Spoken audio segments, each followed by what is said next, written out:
মাথায় গামছা, শরীর ভেজা গাম, চেষ্টার কোনো ত্রুটি নাই, করতাছি ইনকাম, তবুও পাইতাছি না সফলতার দেখা।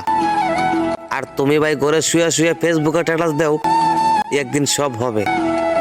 তুমি আসলে বাস্তবতা দেখো নাই। যদি বাস্তবতা দেখতে, তাহলে চোখের পানিতে বালিশ ভিজাতে।